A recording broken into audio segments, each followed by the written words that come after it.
Shabbos, a major issue being dealt with in Israel today is judicial reform. Now, judicial reform was something that Jethro also saw was necessary when he came to Moses and the Jewish people. The Torah tells us that Jethro sees how there are lines and lines of people waiting for a turn for Moses, for Maisha Rabbeinu to judge them and to judge their cases. And Jethro says it doesn't make sense. It doesn't make sense for you. It's not respectful for them. You need to delegate. You need to make those leaders who are in charge of 100 people and 1,000 people and 10,000 people, 10 people. And ultimately, Hashem agreed with Jethro and told Maisha that's what he should do. Now, the question is, Maisha was not a fool. This is such an obvious suggestion. How could Maisha think that he should judge everyone? Why didn't he delegate? So the Rebbe has a beautiful take on it. The Rebbe explains that what Moshe Rabbeinu wanted is that when people came to him, their petty arguments and their petty differences just melted away. When you were in the presence of such greatness of Moshe, how can small little issues between you and someone else actually be significant?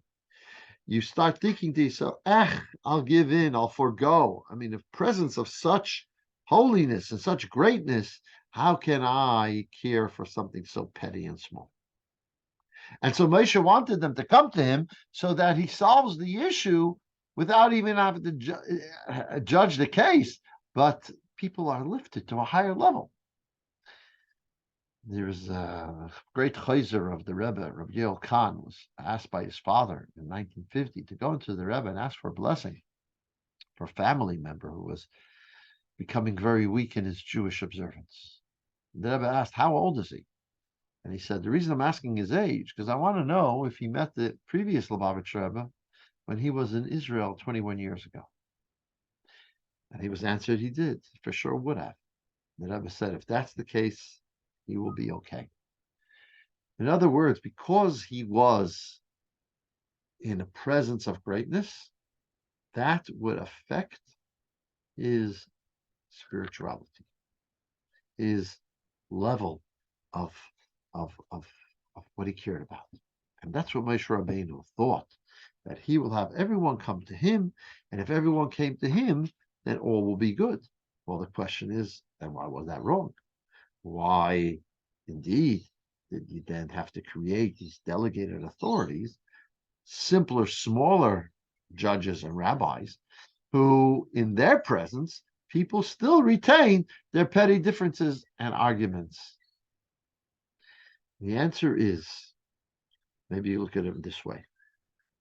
There's a chassid, his name was Abba Pliskin, actually, who used to live in Australia, and he came to America. And he was asked to talk for people in America to farbring. Comes to the Rebbe, and he says, I don't know how to do that. The Rebbe says to him, you tell a story of Chassidim, and particularly of Chassidim, not of Rebbes. Tell a story of how a Chassid behaves. Don't tell him how a Rebbe behaved. Why? Because when we hear something from a Rebbe, okay, Rebbe is a tzaddik, is a righteous person, and it kind of doesn't relate to me. But when you see a regular guy, just like me, and he has an inspirational perspective and an inspiring way of life, that does talk to me. And so that's what you should do. And this is indeed what Yisro wanted, was communicating to Maisha. People are not always going to remain at a level of being in the presence of Maisha. And so therefore they return back to who they are. When you're lifted up outside of yourself, you don't retain that. So because going back into our regular life, that pettiness will once again rear its ugly head when you're not in the presence of Maisha. Hence, you needed to resolve the issues at the levels that the people are. And the level where the person is, so the rabbis that were then chosen, who were leaders of 10 and 100 and so on, they were the ones who then could get down and to the level of the people to be able to help them there. And this indeed is the Mishnah says, in Pirkei Avot, the Mishnah says, "Asay l'charav," make for yourself a teacher, a rabbi. And the Rebbe would focus on this, especially in the 1986 onwards, that this is a very important imperative. And he begged everyone to do that. What does it mean? To establish someone who's going to be your mentor, someone you could relate to, someone you know cares about you, and someone who you think you could talk to at your level where you're at. There's great rabbis, but they are on pedestals and they are kind of removed from you. And if they're removed from you, you don't have that sense of intimacy, so to speak, of someone who understands me from where I am.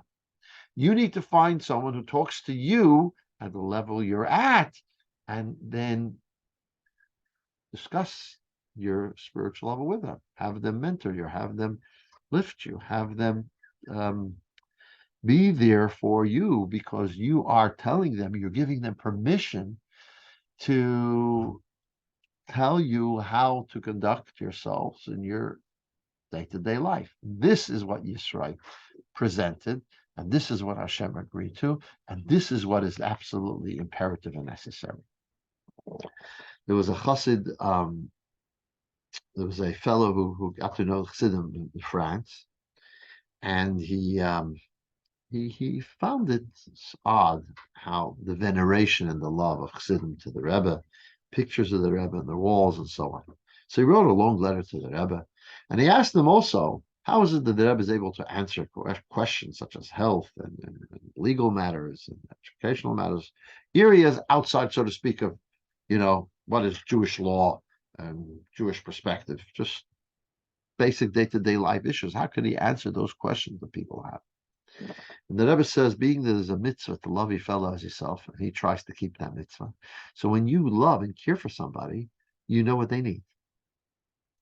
So, and therefore, even their personal things, I relate to them because I really care. I love the Jew, I love the chassid, and because of that, I really can sense him and feel him. This is what Asay L'Charav is meant to be. You're meant to have to take someone and take them into your orbit, into your life, and talk to them, and they can then guide you because they care for you, and they have an objective view, and they're there to help you out.